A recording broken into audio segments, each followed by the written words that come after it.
Ah, Andrew, that was so emotionally satisfying.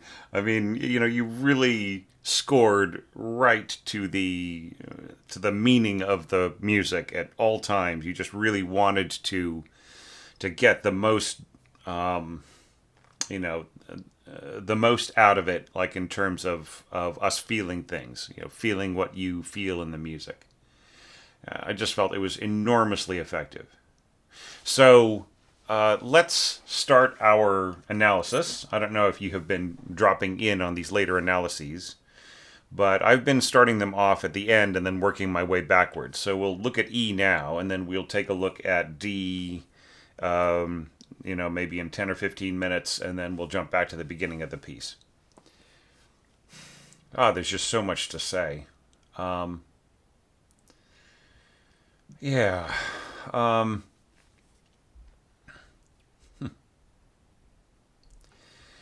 one thing I would mention here. I mean, I really like the way that you set everything up. I'm just going to jump up here. You've got horns and the sort of the dragging strings right in here, and winds and so on. And I really don't feel that your flute is doing anything here. It really can't contribute much right in here. I would give this pitch right here to a different instrument.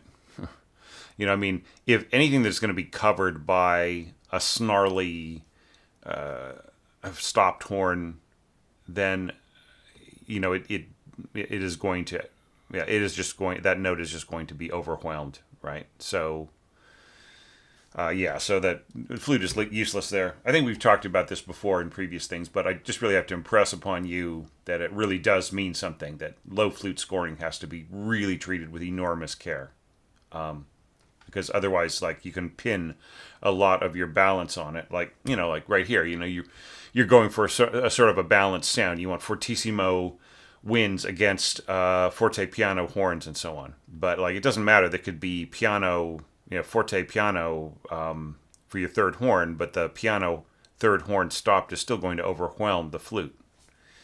So you just need to, I mean, you got the clarinet here not doing anything, right? Could one of those clarinets be filling in this hole? All right, so way better than flute, easily. Now, when we get to this next page, though, this is rather nice. Diminuendo in all these parts and just like stopping right here in the strings. So, little thing here. I think it would be nice if everybody had a destination dynamic. It wasn't just diminuendo, and if everybody felt like they were all going diminuendo down to say pianissimo, except for the like here you have piano on the notes that are going to keep going. So consider what you're doing here. All right, you are giving this B, this sounding B, to the bassoon, written and sounding B, and you're giving the same B to your unison clarinets. So now you have a triple voice on this, and you have above them a single flute. So what's going to happen there? The overtones from the bassoon, especially, and combined with the clarinets, the overtones from the bassoon are going to support the flute and everything else. So that's nice. But like the higher overtones are going to get swallowed by the doubled clarinets here, and just the combined radiance of the three instruments is also going to overwhelm the flute.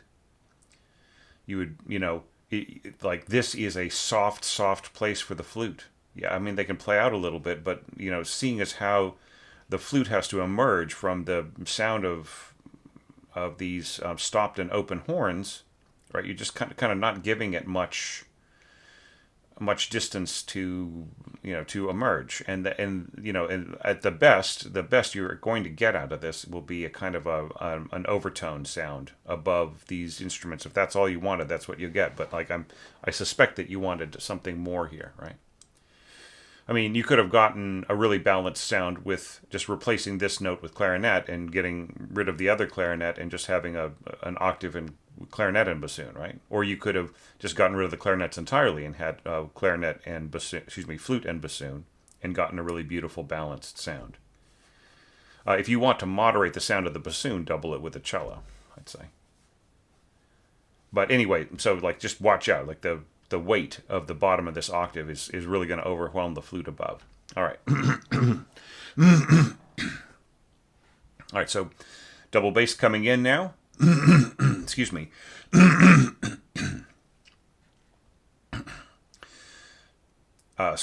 Starting off, I think that's cool, and then like overlapping to cello, or actually handing off to cello. It's yeah, or it's an overlap, right? Because this note is playing, and then the cello comes in on top of it. I'm trying to define those terms a little bit more clearly in my lectures. And then cello adding notes on top and so on. So you end up with this big combined tone, and you just, like, Andrew, you just, like, your scoring is so good, but then you're throwing me this soft, inaudible flute in a lot of places, right? I mean, it's not that the flute couldn't make some sort of effect on this sound. It's just that you have so much piled on top of it. All right, so here you have a deux flutes, a two flutes, and then you have an oboe on the same line, and then you have a clarinet on the same line, right? So it's just a lot of weight there. That the flutes being the weakest element here. At the most they're just going to add a teeny bit of tone, right? So just really watch out, because, I mean, yeah. And then the other thing too is you have this big long slur, but you want an emphasis on the downbeat, right? So do you really want there to not be da, or do you want ta ta ta? So it doesn't. It's a long time to wait, but before an articulation, and it sort of takes away the emphasis of the downbeat here. I mean, you're having a little push here, portato, but I'm a little leery of that. I think it's the kind of thing where the conductor might have to just give a little hand signal to get a little extra push here, and if we're going to get that anyways, it might as well just be an articulated note. The same thing here. Just that little push, I'm not so sure about. All right, and espressivo should go below. The expression text should go below. This would be more technique text above. Yeah, same thing here. Yeah, it should go below. Even if you have to do this, you know what I mean? I'd rather see this than the other way around, because it's just so, it is so easy to confuse this with what's above, right? Sort of looks like this is intended to be part of this part, right? The only reason why I can tell that it's not is because there's something above. So yeah, just try to have your expression text below, technique text above. All right. So here is the issue. Okay. I feel that this is really beautiful, what you've scored here. I love the idea of doubled clarinets below and then clarinet plus oboe above. I don't think you need flute at all here. What I think is the problem is with so much weight on this melody here and just such a long liquid fluid phrase, and adding the flutes in too, I might add. These parts here just don't really sound like they are contributing very much, right? So see, like normally I would say, oh yeah, so if you just have like a couple of instruments playing the melody below, you might want to bring down the level of dynamic for the accompaniment above, right? Just so that the ear of the listener does not get confused between the accompaniment and the melody, right? Their ear doesn't turn the melody into a bass line. But the thing is that, like, not only do you have a very pungent combination here with clarinets and octaves, right? I mean, with second clarinet and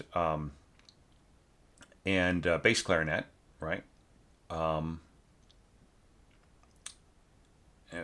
only do we have that, but then we have a clarinet above, and then other instruments weighing on that, and so on. So I would just mark these functions here as piano. And this is something like what I would really recommend, I might just say like next time, like make a copy of your score, and as I go along, try making some changes, and then stop the lecture, and then do playback on your mock-up, or just analyze it visually and so on, and see whether or not it makes any difference. But yeah, so like I would definitely have the strings stronger here, you know.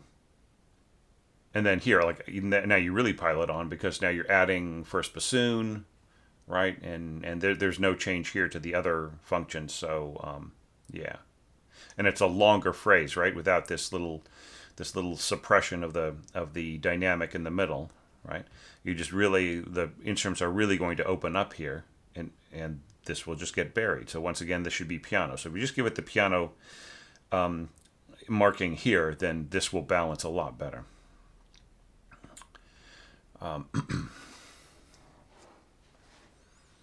And then and now like adding on da with the horn. I think that like one of the problems that you're facing here is that you left out the doloroso, and you left out the push into the next bar, right? So Barvinsky says doloroso, and he says crescendo. And obviously this is a new phrase. It's not da. It's da, da, and even da, da, da, da.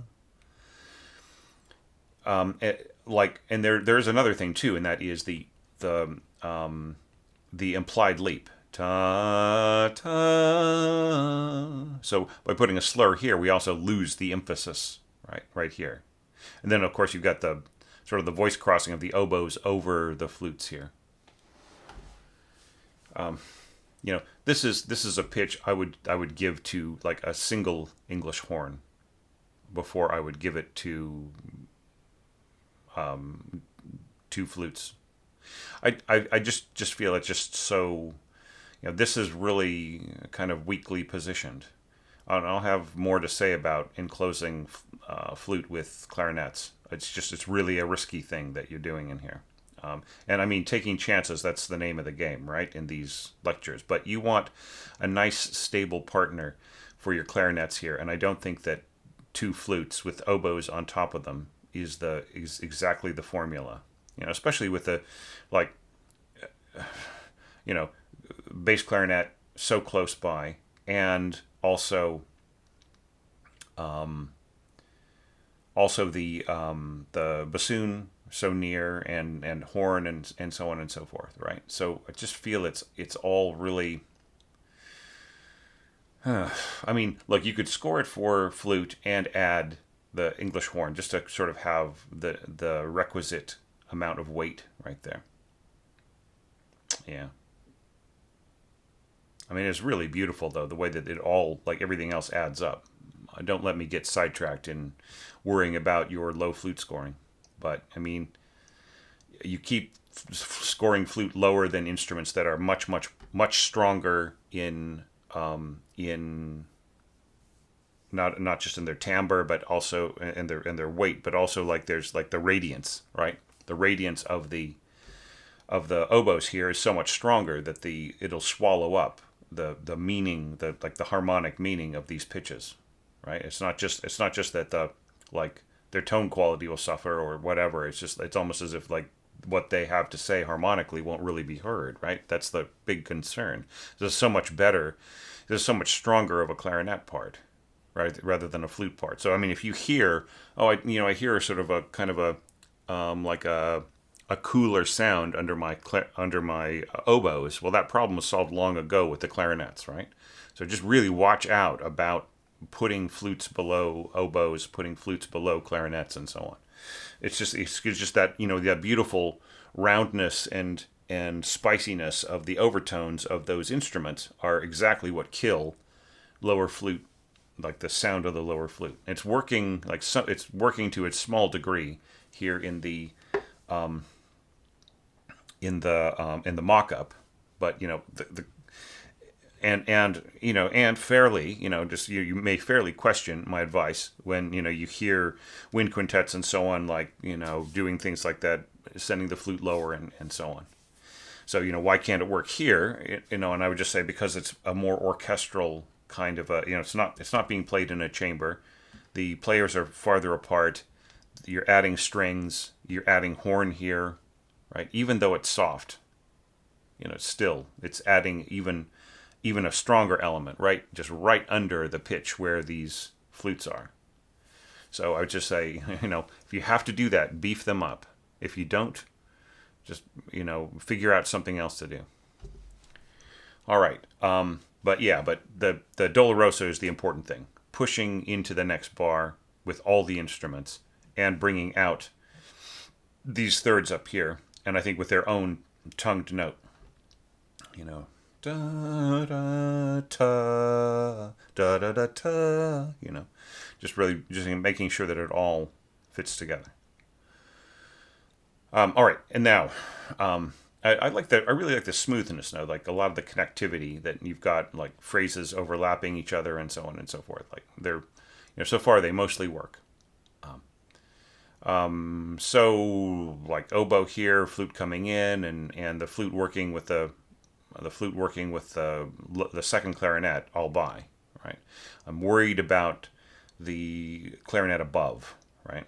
It's I think that the flute working with the second clarinet and the bassoon in close proximity, that's all good. I'm just worried about like the overtones here of the just like how powerful they are even in a soft part by the clarinet here.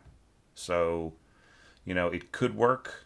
It might not be as ideal as you're hearing it in the mock-up. So just watch out for this. I just feel like, it's perilous. It might work, but it's perilous. Okay, and then coming in here, muted. This is really lovely.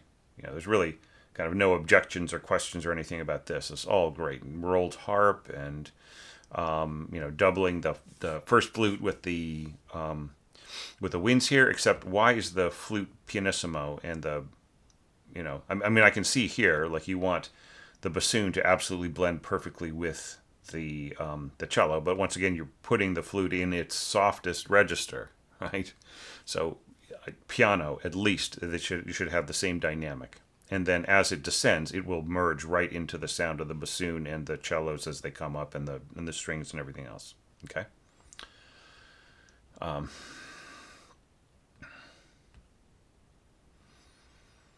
Yeah, this could almost be played as a double stop. I'm sort of thinking to myself, holding the F sharp and playing the sixth and then reaching over for the B and then the open A but leave it divisi. It's just easier. Yeah, and then the morendo here, molto allargando. I'm totally on board with all of this. I'm just wondering, like, when you get to this D here, whether or not you could have had your double basses also play the same D and then slur down to the G. That way that the bassoon doesn't feel like it is hanging on so much. Do you know what I mean? But it's such a cool ending. I'm being a bit picky about low flute in here, but I just feel like it. A lot of things are almost working, but I'm just worried about them wasting your time in rehearsal when and if you get this performed, which you should, because it's a really excellent orchestration. Now back here at D, there's such cool stuff going on in here. I love the little suspended cymbal. Just rolling along in the background, kind of creating a little bit of white noise and possibly stochastic resonance. I just really want to look into that, see if there's a similar effect of stochastic resonance. The way that it can boost a radio signal, can it also be used to boost certain frequencies in an audio environment? I just really suspect that it can. I can't see why the two principles would work differently. All right. I could just see that, like, the intention here is so cool, but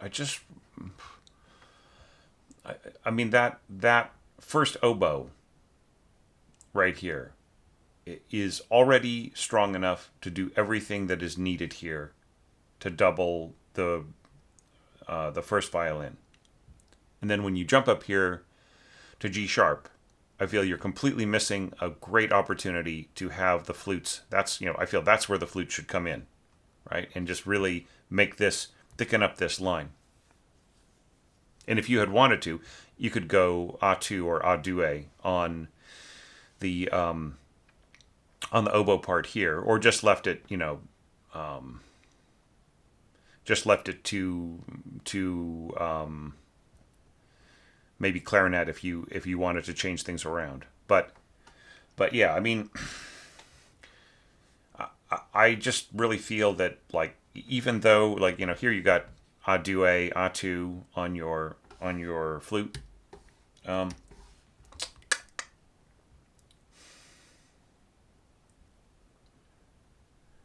yeah, yeah, really, I think it's a bit of a wasted opportunity, and I mean, I'm saying that, and I know that, like, everything, you're keeping everything as soft as possible. You're saying, I just want that kind of nice moderated flute tone and so on.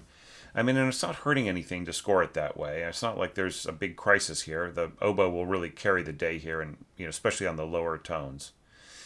But I mean, think of it this way, Andrew. It is like the most precious. It's like the pearl of the wind section, that lower flute register. And yes, I mean, it can be used in a bunch of different ways. I mean, you hear, like, I mean, back to Rimsky-Korsakov, he was using alto flute to play, what he felt would be a strong contribution to a wind texture.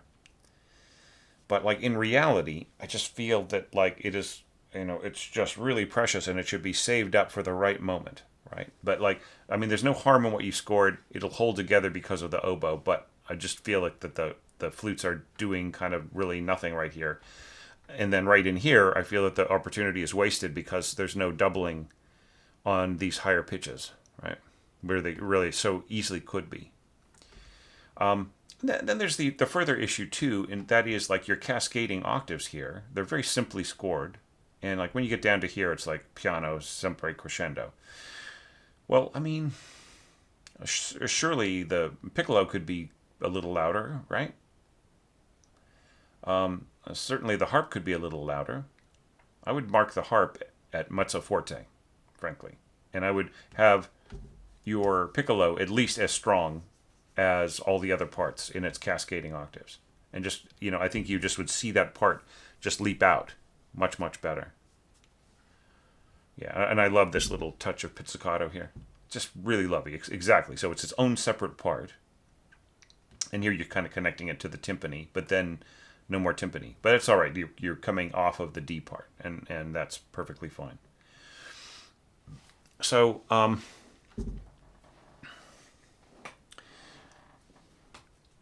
there's one other risk here. Okay, so, like, if your F sharp here is not strong, right? If the context of the F sharp here, the cascading F sharps, and so on, if you can barely hear them, then there's a danger in the way that you have scored the strings right here, right? Because what we're seeing here is a D sharp minor octave chord, right? So because you're putting the melody note on the bottom with the cellos, right? So when that happens, I mean, the harmony here is supposed to be an F sharp 6 chord, right? So it's the F sharp major chord, but, like, the fifth has been sort of pushed up to a sixth and turned into the melody, right? So and then it tracks, and then, like, eventually you end up here with what should be like a B major 6 chord, right? So the instead of an F sharp on top, F sharp being the top of the triad, we have the 6 of the G sharp on top. Well, when we put the G sharp on the bottom, we get a G sharp minor chord, right? So the danger is that if the F sharp is too weak, the relationship with the F sharp is too weak, then what we get is minor chords, right? And it really has a different color. It kind of has a darker color, maybe doesn't have the sort of beautiful springtime happiness that I think that you're portraying here, which is just gorgeous. I mean, I just felt it's so compelling. Like, every time you went to a new mood, I just, I completely got the mood, and I completely felt it. You just have that gift, Andrew, of expressing an emotion through the orchestration so effectively. And I just really think that is something that you should absolutely pursue in, whatever projects you've got personally going on or whatever else. It is a strength. It is a gift. All right. So keep your octaves strong on those F sharps if you're going to do this, if you're going to put the melody note at the bottom, right? Because just changing the context of everything. And of course, you've supplied like further harmonization, the A sharp, put the A sharp down there, and the bass clarinet, is like filling in on the F sharp and everything. So like, yeah, you have got those harmonic pitches below the cello as well. But if they don't come through, right? I mean, they will. They've got enough weight, and they probably have got more weight than the cello here. But I'm just saying, like, watch out, right? Because like people will really be listening to these octaves if you've done your job, right? So like, for instance, the clarinet right in here, doubling the cello, that's really beautiful and effective. And of course, we've already talked about the flutes and the oboe doubling the D sharp on top. And and then second oboe, English horn it's a nice way of harmonizing and doubling with these middle strings. So it's just really a beautiful color that you've got in here. But then you throw in your trombones. Now, here's the thing. I think the conductor needs to know how loud you think the orchestra is when the trombones come in. All right, I think that's incredibly important because they are such a powerful instrument. Not just like in their tendency to play loud, but in their overtones, right? That's one of the reasons why people think the trombones are so loud, right? It's really the overtone of the instrument, right? It's that cylinder. It's a cylindrical instrument, has to be in order for the slide to work. And that cylinder has its own peculiar characteristics, which really have a sort of a biting high register, or higher overtones. And yeah, so here you've said sempre crescendo. So I think you should replace sempre crescendo with poco a poco crescendo, right? Which is much, much clearer. So poco a poco crescendo means little by little, right? Sempre crescendo means you are always going to crescendo and you're just going to keep up the pressure, man. It has a connotation of more urgency. But we don't need urgency. How many bars have we got before we get to forte, right? We got 6 whole bars of crescendo. So like you don't want to end up at forte by the time you get to here. And oh, by the way, yeah, okay, right, I'm loud now, right? It's that you really get that sense of urgency from the piano part, like that the player is really kind of bringing there's like a curve to it, right? So instead of it like being a gradual uptick like this, it's kind of more like this. There's almost like getting to forte a little quicker and then leveling out by the time you get to here. That's what sempre crescendo would suggest to me as a pianist, right? But I don't think that will work in the context of this, the way that you beautifully orchestrated this, right? So by the time we get to here, like piano, sempre crescendo, forte here, piano, like what is the, I would just kind of want to know. I mean, I would assume that by the time you got to here, you'd be maybe around mezzo forte or something, or yeah, something like that. So it's just because of the choice of the trombones right there. Because they're just such spicy instruments. It's like adding hot sauce to your oatmeal. Not to say this is oatmeal, but like it's kind of even and cool and slowly warming up, and then all of a sudden, we got some kaitaya fire in there. Yeah, but it's still very cool, just the way this is all set up. It's beautiful. I mean, it should work fine. You probably don't have to tell us what this is, but it's just, I just start to think about that when you have this in here. Almost like to the point where, like almost saying like piano, poco poco crescendo, and then putting a mezzo forte mark here, and then mezzo forte crescendo, and then, or maybe even just like mezzo forte here, and then both parts crescendo right in here. Might be a way of managing the dynamics a little bit more clearly.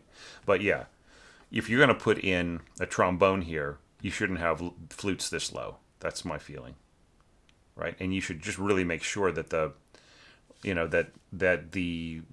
the octaves especially, like by the time you get here and you bring in these trombones, they should really know that they're supposed to be playing mezzo forte, and your harp should be playing forte, right? Okay, and then like you have a further push. They're like you're not going to cool down. You are going to surge forwards, and that's exactly what's needed. Da, da, da, da, and then like we get into the we're getting into the sort of revel part, which I'll talk about in a second, right? And like and you're bringing in horns, right?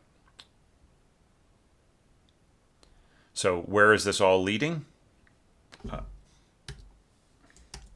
Over to here. So, yeah. Now once again, I just really feel like violins, they need some support here because, you know, here you've got these horns, and you just or single horn. So you've got your single horn here, and it is an octave below the first violins, and I just feel in the context of everything that's happening here, it's really like the middle voice right in here, which is now below the strings. It has got all the support it needs. These flutes just need to be helping out the violins. It's so they are going to be kind of weakened, and right here where they really need to lead the rest of the upper strings, right? You don't need to really fill in you can just go ahead and just have flutes help out on here. You don't have to fill in all of the harmony right in here, but I just really feel it should, that function really needs to be supporting by this point right in here. Now here, like you go to harmonization in flutes and piccolo and so on. So if you want to bring that in a little early, then I think that's fine. But and it's really like it would almost be more effective to have a fully harmonized part going all the way up to where these violins are, and maybe even have the upper strings in octaves, right? And have more filling in by other winds and brass and so on. But having said all that, I actually really like the color that you've got in here. You know what? I would say, like, don't change anything except for put this flute up to help these poor violins. But like everything else, could probably, but or harmonize your three flutes to help out your three upper strings, right? And then I think you get that beautiful, perfect color that you're looking for. And I love the little foreshadowing, right, of the clarinets starting to play a pattern already, and that this you had da da da da da da da, and it's like really really cool. And it almost makes me feel if you're going to do this, you should almost go da da da da da da da when you get to these bars here, just like to kind of repeat or to bring forward that this whole sense of like the kind of upward step, right? And yeah, timpani emphasis right in here, beautiful. The way that this is scored,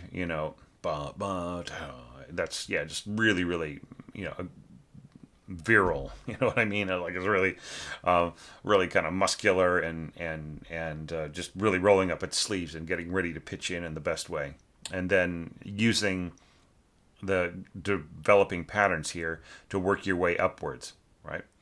So this is a place right in here where I feel that this right in here and this right in here needs more support, right? So whatever, however you were going to score this, you just have to think like do these two pitches right in here, which you have given to your flutes, right? And you kind of come down here and I just really feel that it's almost as if like if you're going to come down from this peak and then you're going to be dealing with all of these voices right in here, it might be better to have just like maybe clarinet or something, just something right in here that has more direct support that can compete with all of this sort of rising tumult.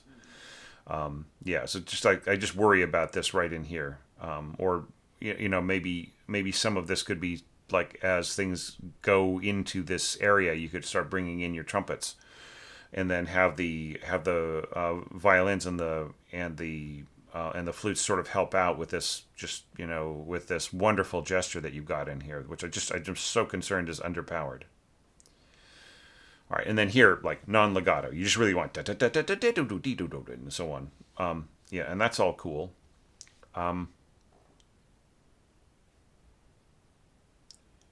Yeah. Is there any chance here, like here you're making this line here incredibly firm and strong and everything else, right? Essentially, like the same as this up here. Okay, and I really love the way that you reimagined this. That's just brilliant. So good. It's one of the best out of any of these entries. Okay, but why are you giving this part to your second flute, which will just pretty much, like, the second flute is going to be inaudible, until about right here. Like, this is, it's really like you're giving these flutes such low pitches, Andrew. Have we had a discussion about this before in previous previous evaluation sessions? I'm kind of wondering.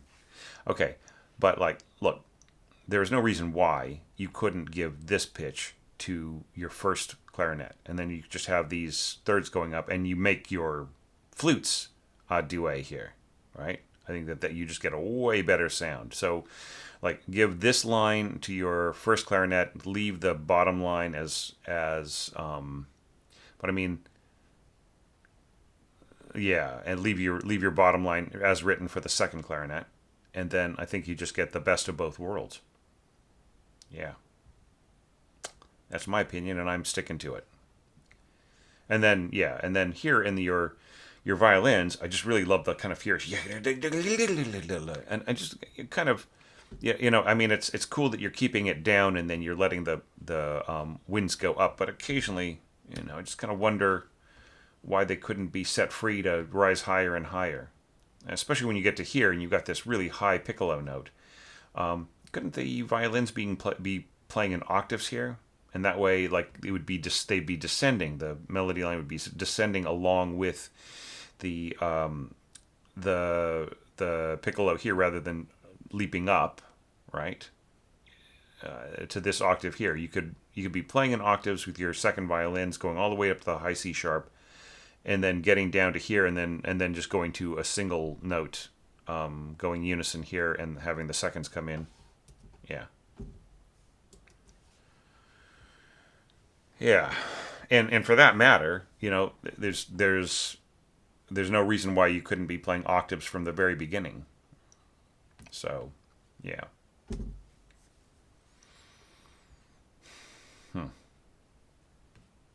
But I mean, all that aside, all those aspects aside, there's so many cool things in here. I really love the way that you're having your double reeds all work together, along with your lower heavy brass and the low strings. It's a beautiful color. And here having your trombones and trumpet, like, work in octaves. See, this is all right. So, okay, here you are setting up a triple octave, right? Okay, so you got trombone on the bottom voice, needs no help. Trumpet in the middle voice needs no help. I don't know how many of these there are, right? How many trumpets do you have available? Are you having all three of them play here? Just one? Let me check. Trumpet and C. So you just have one trumpet. Sorry. I think I remembered that from looking at studying your piece, but sometimes in these lectures I start to forget, like, what was the original instrumentation on the first page that I looked at an hour ago. All right, so yeah, so a single trumpet, so that's fine. That's all you need. Okay, so single trumpet, and then piccolo above. It's just going to be a very, very cutting kind of a sound. And here you have balanced them. You just have the trumpet and the trombone at forte. That's all great. So, but why couldn't your first violin be playing octaves from here, doubling the piccolo above, doubling the trumpet below, and just giving that beautiful sound to both parts? Right, as opposed to just sort of leaving the piccolo up here to sort of sound shrill all by its lonesome, and then just going all the way up, just really going, excuse me, all the way up to that high C sharp, right? But I mean, having suggested that, like, I'm not gonna. It's nothing I would insist on, right? And it, when you do leave out the octave here, you're able to hear the flutes here a little bit better, right? So yeah, but then like you start crawling lower and lower and lower here, and it's a place where I would almost like rather that like this oboe part was covered by horns, and this part right here was covered by oboes, and then the oboes could be helping out with the flutes could be helping out more with the melody line here, instead of like being driven lower and lower into these parts where it just really it just contributes almost nothing to the sound picture. Yeah, I mean, just by the time you get down to, I would say really like the second half of this bar, like this is just so gorgeous, so beautiful, so powerful, right? And I feel that like going forwards from here, you need to pick an instrument that can really speak this clearly. Like, why not? Why can't this be second clarinet and this be first clarinet, and then just free up your flute to do something that helps support the melody? But yeah, but interesting that this is kind of sparse on the brass. The brass could have been way stronger, but like instead you chose to make your climax here more about like furious winds and strings, and just a little bit of horn and trumpet and so on. And I think that that's fantastic. That's just such an intriguing choice. One little thing though is, yeah, you're going da da ba bum. Yeah. Yeah, right in here, I feel we lose just a little bit of an element. Like, it's sort of like you went here because, like, you didn't want to send your trumpet all the way up to the top here. But, I mean, could somebody else have helped out up here? What if you just had clarinet? Like, oops, sorry about that. What if, like, your second clarinet sort of takes this over, and then you have first clarinet doubling this, like basically like filling in this line here, just so that there's more support on it. Like even if you do go to octaves, right, just so that you still have a secure triple octave with just with that middle voice not disappearing, not just being left to the second violins, or the first violins. But yeah, this is all really cool in here, and we talked about it already. So anyway, but yeah, very, very interesting, fascinating. Despite all my gripes about low flutes, I just think it's really well scored, and it really is its own thing. It isn't. It doesn't feel like a bunch of influences. It really feels like you thought through like the emotional curve here, and you worked it out really nicely, just from the beginning of D all the way here to E. And now let's jump back to A. All right, so now we'll talk about the beginning going forwards. And I mean, it's a little dicey to do that. I mean, like, of course, like I see the emotional reasoning, the coloristic reasoning for like bringing in the flutes at the end of C and going into D. But I'm just worried about like the overall effect and balance and so on. But I mean, it is a beautiful sound if you can get it to work. But there just would have to be some tweaking and some pencil work and so on at rehearsal. All right. So now we're starting off here with this really lovely idea. The first oboe and first clarinet in octaves, and then second clarinet and bass clarinet playing the little thirds below, the little harmonization below. And then here you bring in horn. I would mark this pianissimo to like perfectly blend in strength with the other winds. But otherwise, it's really, really cool. And then here, we have like an echo of the horn right in here in your first bassoon scoring.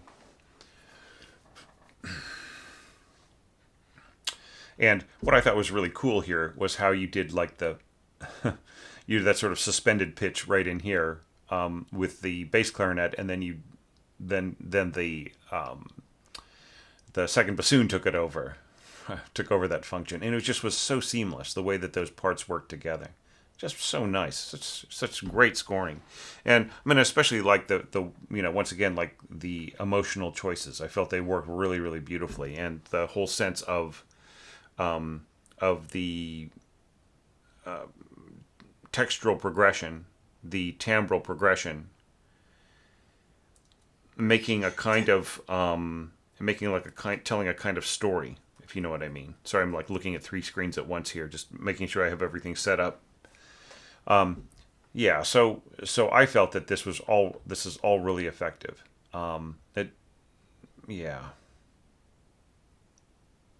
right. Yep. And I see the logic here of the diminuendo here in the written A. So yeah, so this is all cool. This is all good. It's all working fine. And then bringing in your solo violin right in here, doubling the oboe. So I would say just like watch out for combinations like that, because sometimes they can be, you might think, oh well, get the sweetness of the oboe and the sweetness of the solo violin, but like in some ways they kind of tend to cancel each other out a little bit, right? So like the combination of them isn't necessarily a super sweet oboe or a sweetened solo violin. So just watch out.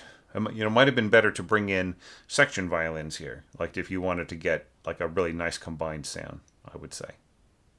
And then like here you're sort of you've got the like solo cello and so on. Like it really like it doesn't really matter what's going on in here until you get to this. You kind of want to hang on this E right here, in solo cello, and we'll talk about that when we get there. But yeah, I mean this is all very cool. The doubling of the middle strings with the bassoons, and with some of those pitches as well in your clarinet family, but maintaining the octave melody above, and then as this you have this little conversation going da da da da da da da da. So all right, so suggestion: what if you delayed the crescendo in these lower parts until here, right? So crescendo, diminuendo, and then the answering, like give it some context, crescendo, diminuendo, right? Or crescendo, diminuendo. And then here, like instead of the crescendo mark, right? The crescendo text, write in like just put in a hairpin and put in a hairpin here, and then let all the parts come up to the mezzo forte by the beginning of this bar here. And then this is perfectly fine, fading in with the mezzo forte in the lower bassoon part.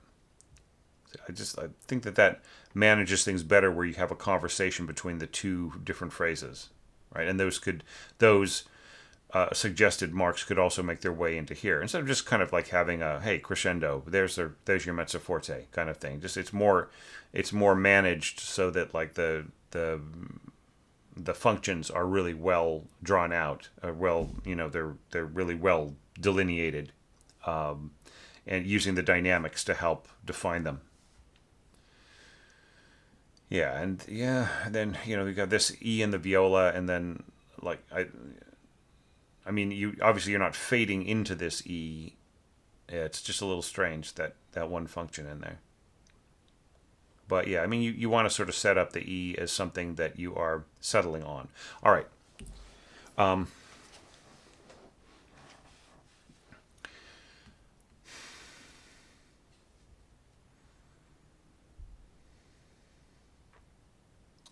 so you kind of you want your winds to fade into your strings, right? So let's go back to those suggestions that I made, right? Um, that you got the hairpins. Let's say you follow my advice. You got your hairpins here, and everything is crescendoing up to a mezzo forte, right? Which we hear by this line.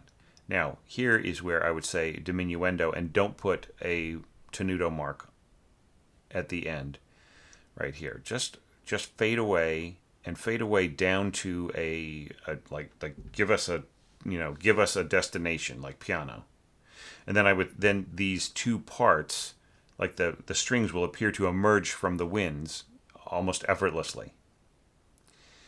And yeah, and then here you want your solo stuff going on here. So you've got a section. Or no, it's right. It's like a sorry. I stand corrected. I corrected myself. It is a solo here, so you kind of want that kind of quartet sound, right?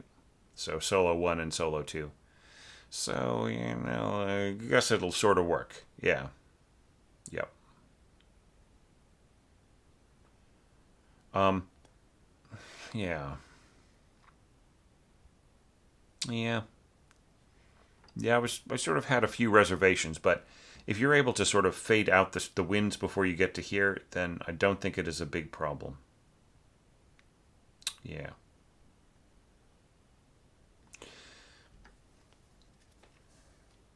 All right. So moving on. Yeah. So this is all really lovely in here. I, just some very very cool ideas. First violins, tutti, and flute working in octaves together. It's a very Berlioz kind of a thing to do here. And then we make that into a triple octave with the bassoons here, and then you have the harmony sort of like managed around that, and that's it's really really nice. Okay, so here's the problem: this note. Now I know why you put this note in here. You kind of want the sense of like sustain that comes with a sustain pedal for a piano. Okay, now you can hear it in the mock-up. You can hear the problem immediately in the mock-up. Okay, and that is that the warm overtones from this single low D are almost completely obscuring all of the motion right in here. I absolutely cannot hear this really cool little effect that you've got in here, which, by the way, I think if you're going to have this going on in here, this, very close by, I mean, the same exact pitches, in fact, it needs to be the same dynamic. And here you do not need to go to a triple beam tremolo. So the beam itself is already contributing to to how fast the tremolo is going. So you only need a double beam tremolo here, right? So the double beam tremolo wouldn't mean 16th notes. When you add it to the existing beam, then you get the triple beam. So yeah, so just a double beam on the added to the beam of the eighths, mark it up to piano. And this, if you are in love with this, then absolutely mark it down to pianissimo. I almost feel here that this part here, right here, this E sounding D, this could have been given to your third bassoon playing under here, and then this low D could be played by bass clarinet, which has a lot more space in its resonance over which these strings can play and not be so interrupted. But one way or another, bass clarinet or bassoon, I would mark it pianissimo or just get rid of it. Because it's just really obscuring this incredibly vital part, the figuration right in here. So important. I mean, important in the way that you have set it up to be important by your scoring. I've actually seen one or two entries that don't even have the figuration, and it comes up with something else that's brilliant to do. That's also cool. All right. Yeah, just really nice. I really love the way that, and then you've got your horns right in here, and here I don't think that they need to be marked down to pianissimo. Yeah, and poco crescendo. This is all going great.